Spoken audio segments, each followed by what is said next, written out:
Thanks, Paul. Welcome to the Around the Hat set, where we've got a number of K-State sports issues to discuss today. I'm here with three Purple Power Play colleagues, including the Kansas State Collegian sports editor, Justin Nutter, Cody Bansimer, who covers K-State sports for the Wildcat 91.9 and KSDB, as well as Jeff Burkhart, the assistant sports director at 91.9. Well, guys, let's start it off with Wildcat football this year. K-State finishing 6-6 on the season. Which one of those 6 wins do you guys think was the biggest one of the year? Justin, start us off. Yeah, you got to go with Iowa State, I think, on that one for several reasons. First, K-State had no idea who the quarterback was going to be. Carson Kaufman had been all over the place to this point, and Grant Gregory comes in, throws 2 touchdown passes, has an interception, but still, I think that was the game where K-State fans could say, okay, we got ourselves a quarterback here. This is who's going to lead the charge for the rest of the year. K-State, not a very good road team this year, only road win. I know it wasn't a legitimate road game, but, anything you can get away from home, especially, with a first-year coach, I think you got to take it. And, I think a lot of people, the joke, Farmageddon, no one thought this game was going to mean anything, but the late season implications, Iowa State goes into Lincoln, beats Nebraska. KU underachieves. Missouri underachieves. This game, essentially this win kept K-State in the division hunt for the entire season up to the absolute last week of the season. Right. Cody? What do you think? Me, personally, I would have to go with the Texas A&M win. Kansas State had just got blown out against Texas Tech, 66-14. And after that game, I thought all hope was lost for the Cats. I thought the ship was sinking, we all need to get off. But then they turn around and have their best offensive performance of the year. They go and put up 62 points on a relatively good Texas A&M team who was bowl eligible this year, played Texas close. They put up 8 touchdowns offensively. Well, more like 7. One was a Brandon Banks kickoff return. They held them to negative 11 yards rushing. They had 8 sacks for a negative 56-yard loss. And then with the controversy surrounding Brandon Harold, this team, the way they rallied to come and beat Texas A&M, one of the 2 teams they defeated this year that was bowl eligible, I thought was just amazing. Gerard Johnson came into the game, no interceptions on the year, already thrown for over 1,500 yards, and he threw 3 picks that game. And ever since then, he's only thrown 2 more. So I think that this Texas A&M game got him on the roll to go on and beat Colorado and Kansas at home. Unfortunately, after Kansas, they stumbled to Mizzou, and Nebraska didn't score a touchdown.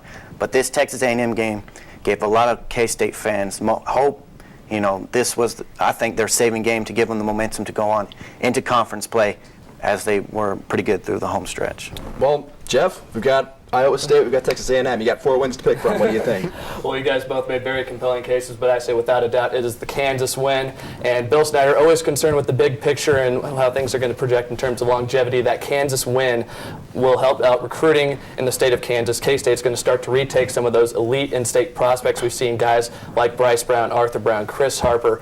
Kansas turning out great recruits. K-State hasn't really been able to get them, but with that win, K-State's going to solidify itself as the dominant team in the state of Kansas. A very impressive win from Kansas State. Should have been a little bit worse than it was. I think Cats could have won that one by about 2 or 3 touchdowns, but a great victory, and especially a great way for the seniors to go out. This was a senior class that had just been abused by the University of Kansas, losing the first 3 games by a very wide margin, and to come out and get it done on what was one of the last couple of games of the home season for K-State. It was a great win for the Cats, I say, and I think by far the thing that will lead them into the next season. Because I'll make good cases for all 3 of the games. We're going to stay with some K-State football for our next issue. They finished 6-6 overall, 4-4 in the conference, as we said, but they're going to miss the postseason for the 3rd straight season. Guys, I got to say, the Wildcats exceeded their expectations this year with Bill Snyder back at the helm, despite not making the postseason. Justin, do you agree or disagree? Oh, I agree 100%, and let me tell you why. Last season, K-State finished the year ranked 117th nationally in total defense. This year, 38. That is a transformation. That's a transformation only Bill Snyder could make. And we had the rebirth of the running game. Last year you had Lamarck Brown, Logan Dold, and Keithan Valentine kind of committee, and no one really emerged as a leader. Daniel Thomas goes for over 1,200 yards, 11 touchdowns, all Big 12 Doak Walker candidate. Again, 1 year, the guy came in as a quarterback, for crying out loud. And then, individual performances all around. You got 4 all Big 12 selections. You got D-Train, you got Brandon Banks as a kick returner, Jeremy Street at tight end, and Nick Stringer on the offensive line. Just improvement across the board for K-State this year. Well, Cody, let's go to you. Agree or disagree? K-State Well, exceeded expectations. I would like to agree, but I'm going to disagree just because devil's advocate. Kansas State, they had no expectations at all coming into this game. And then they do beat Kansas, but Kansas wasn't the same Kansas team as they were 3 years ago when they got beat by them. Same thing as Mizzou. The Mizzou team has not been the same caliber team they were. Offensively, they did get a running game back, but they had no vertical passing game presence, which is something they had a lot of under the Ron Prince era. And I think Bill Snyder's marquee win, I mean, if you want to consider it maybe Iowa State or Texas A&M, not quite the same as Ron Prince's Texas win on the road. K-State had no road wins this season, no conference road wins. The only sort of road win was the neutral site game at Iowa State where they beat them on a fluke, well, maybe not a fluke play, but they blocked the PAT, and Iowa State had all the momentum going into that. They could have easily went into overtime and maybe won that game. So I think 6-6 is good. They went to the Big 12 championship game in Lincoln where they got beat. But, I mean, 6 wins, that's a 500 team. Well, Jeff, we got somebody who agrees, somebody who disagrees. Jeff, did the Wildcats exceed your expectations this season? Absolutely, they did. This was a team that a lot of people worked, all the preseason prognosticators, your Athlon Sports, your Lindy's, a lot of those publications were picking the Cats to finish 4th, 5th. Some even had them in the cellar of the Big 12 North this year. And this team went out and was competitive, and essentially all of their Big 12 games sans Texas Tech.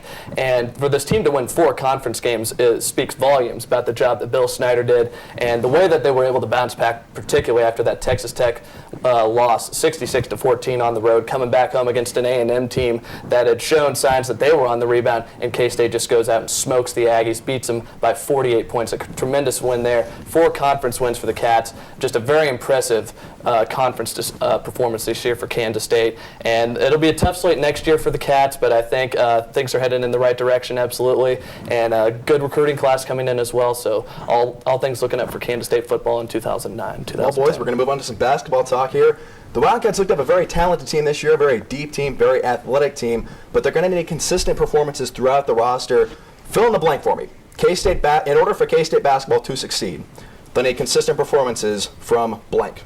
Justin, who you got? You know, all the hype coming into the season was Denny Clemente, but I'm convinced the other half of that backcourt tandem, Jacob Pullen, is your go-to guy this year.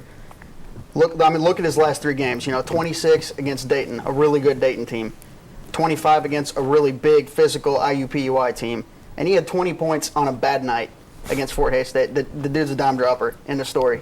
And it's not like he's a ball hog. He's not getting those points there. Leads the team in assists as well. 18 points a game on the season, and the picture of consistency. The dude has played in 38 straight games. There aren't a lot of guys on this team that have been here for 38 games. He's the backbone of this team, hands down. Right. Well, Cody, I know you disagree with that. What do you think is the one player K-State needs to consistently succeed? Well, I know I'm going to get a lot of hype or a lot of disagreements on this one, but I'm going to have to go with Jordan Enriquez Roberts. He has stepped in big for the absent Lou Colon. Lou Colon last year started all 34 games, as we all know, and he averaged about 18.2 minutes a game, 47% shooting percentage, and 46% from the free throw line. But the thing about Jordan Enriquez Roberts is he's such a big specimen. Yeah, he's still a freshman, but he has come in straight out of high school, able to start for a Division I program, and he's already got 11 blocks through his first 6 games. Lou Colon, his freshman year, only had 7 through the whole season.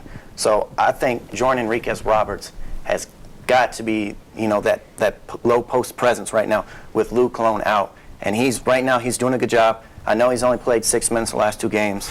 I know that, but the last game he didn't play at all because he was sick, and the game before that he had foul trouble.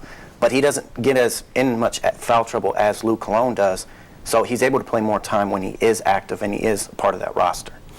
Well, we've got a junior guard, a freshman center. Jeff, who do you think K-State needs to succeed this season? I say it's Dominique Sutton. This was one of the prospects that was part of the greatest recruiting class in Kansas State history a couple of years ago. Top 15 small forward, both according to Rivals and Scout Recruiting Services. Dominique Sutton was a 4-star coming out of the Patterson School, averaging about 18, 19 points per game, and we just have not seen it at all since he has set foot on Kansas State. We've seen some flashes every now and then, but he's been known more so as a good on-ball defender, but we really need him to elevate his offensive game. And he, as we all know, he has an extremely pretty stroke, has just a great form shot, but I think the confidence is a big issue with him. So I think if Dominique can start to knock down some of those mid-range jumpers, feel more confident in shooting inside the arc, maybe he can extend that range out and knock down a few threes every now and then. I see big things for this Kansas State this year because they really need that post, that presence at the small forward. No mention of senior guard Denny Clemente for this team. I think he's going to be a very important part of the Wildcats. But either way, that's going to do it for the Around the Hat segment. But we've got more important K-State sports issues to discuss. Mindy Von Elling has two members of Purple Power Play to debate an issue regarding K-State basketball.